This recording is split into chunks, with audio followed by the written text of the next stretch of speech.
Andrew reporting live in Austin, Texas for Home Theater Review. So I am in this beautiful house. You can't see it, but I'm in this beautiful house, and Sony just had a press event where they released some new AV receivers for custom integrators, as well as a few AV receivers for the general consumer. So I'm going to take you around to the different rooms that they have and let the reps talk about some of the stuff that they're doing with their ES receivers. They got a lot of new exciting stuff, so hopefully you like the content. If you're new to the channel or if you're returning, make sure you like, share, and subscribe. I hope you guys enjoy the content. Hey everyone, my name is Kayvon with Sony, and today we're going to be going over the new Works with Sonos partnership, which we are really excited to announce on our new ES line of receivers. In here we have the 7000 ES, which is our 13-channel receiver, and we actually have two Sonos ports, and we want to go through just a quick explanation of what Works with Sonos is and pretty much how to configure it, which is actually a very quick and seamless process. So the beauty of Sonos is that you can integrate up to 32 zones of Sonos hardware, and this receiver will now be able to support up to that integration as well. Now, we have worked with Sonos and their engineering team through the entire design process of our lineup to make sure that the connectivity is as seamless as possible, getting installers in and out of houses as fast as possible, while also offering customers a very easy way to get in and out of their own receiver setup. So we want to go ahead and go over the actual setup process. So really quick, we're going to go over to the setup panel here. And then we're going to go down to network. Now, keep in mind that you need to make sure that your Sonos system is actually already configured through the application. And when it is, the receiver, which is also going to be on the same network, will then pick up all of the different zones of Sonos that you have configured. So we are now in the Works with Sonos portion of the receiver setup menu. And you're going to see that there is two different zones here. So you have zone 1 and zone 2. And we actually are going to go ahead and remove the connected device just to show you how easy it is to add it again. So now it says not connected. And we're going to go ahead and see on the list right here, these are all the Sonos devices that we have. And this room is called Sonos Room. We're going to go ahead and add that, and boom, you went ahead and configured Works with Sonos for your main zone. And you can also set which RCA input you want to be able to control that Works with Sonos compatibility, as well as set your preset volume and if you want it to be your main zone or your other zones. You can do the same thing on your zone 2, and keep in mind that this is going to allow for you to not only power on your receiver, but also control volume and essentially get all of the great functionality you get in the app, but now being able to control your receiver as well. So very seamless, very easy, and we hope you guys enjoy this new partnership. I am Rusty Jackson, sales engineer with Snap One. All right, today here we're showing Sony's integration with Oversee and Control4. I got their new AZ 3000 ES receiver adopted into Oversee and Control4. Currently, we're playing some music through the receiver to these two speakers over here.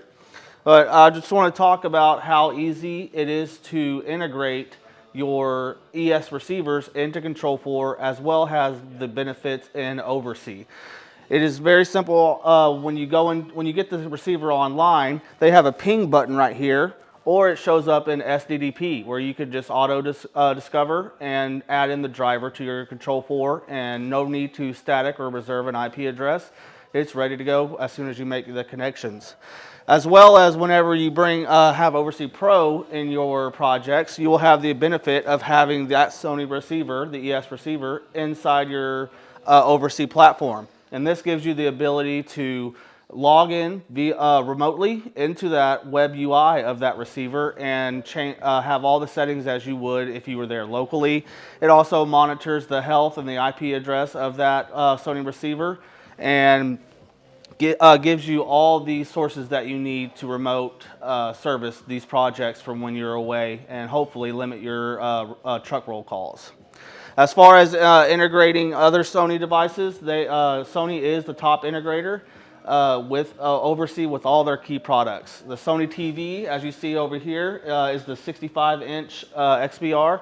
And it auto-discovers. All you gotta do is make a couple of adjustments in the setting menu, enable Control4, and enable IP control. And then it auto-populates into your Control4 Composer platform. And then you can just add that automatically into your project, and you're good to go. If you have any questions, please reach out to Sony or Snap One. Thank you. Hi, my name is John Touchberry and I'm with Crestron Electronics. We're here at the Sony ES AVR release for their new ES receivers. And I'm here to talk to you about the Crestron integration and the fact that we have such a great partnership with Sony that they send us product way ahead of time so that we can make sure the drivers are ready for release right when it comes up. So we've got their brand new receiver right here, and I can already control it in our Crestron Home app. I can change sources. I can do whatever I want to, all from my cell phone. Or if I want to have a remote, I also have a hard remote here that I can do the same thing as well and go back and forth and change inputs and do all that good stuff as well. So that being said, the Crestron integration is flawless, seamless, and it helps the integrator and the end user have a better experience. Oh, hey there, Jordan. I'm Andrew with Sony. I'm Central Regional Product Specialist for the CI channel, and I'm really proud to be here today in the Sony Reference Cinema here in Austin. This is a project that we started planning about 6 weeks ago, and how this room was going to come together.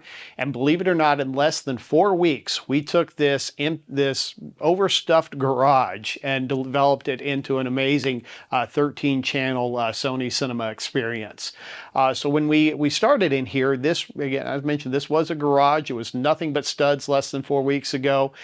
We took this room 17 by 19 with about a 10.5-foot ceiling, and we built it out. We designed it to have 2x6 construction, so we had plenty of room for the mineral fiber insulation in the wall. Also, of course, I had to make sure we had room for these KEF-in walls. We then went through and we did a double layer sheetrock construction, dual layers of 5/8 inch sheetrock with Orlex mineral mass barrier vinyl layers in between. We then worked with a number of different partners to bring this all together. This awesome lighting in here is from American Lighting. We have our screen, our 150-inch front, their 3160s for our sides and our rear channels, their height channels in the ceiling, and their Cube 12 subwoofers. So this room is running a system that is a 9.6.4. Yeah, that's right. 6 subwoofers in this room. So we wanted to make sure it was really balanced out. No seat is a bad seat in this theater, with the configuration of the speakers and the number of subwoofers in the room. Of course, you can't have all this stuff without great audio video sources to power it. So once we had the room built, this is where we get to come in with that amazing projector, the XW7000 series projector, 3200 lumen native 4K. Right, so let's take a look at the seating here. Big room, big experience. We want to be able to have all of our friends and family in. So this room is actually a 10-seat theater. We have 2 rows of Cinematech seating. So we've got plenty of seating for everybody. We also want to make sure that, hey, when this room is full, it's sounding great as well with a wide seating range. Again, and the processing in the Sony ES AVR, we're able to make sure that every seat is great. But we also have to make sure that the room does perform well also. So again, we are really excited that we got to partner with Orlex on this project. We have a variety of both diffusing and absorbing surfaces here with their Metrofuser diffusers. We have their Pro Panel absorption panels. We have their Bass Trap series here in the corners, as well as in the on the ceiling and front wall.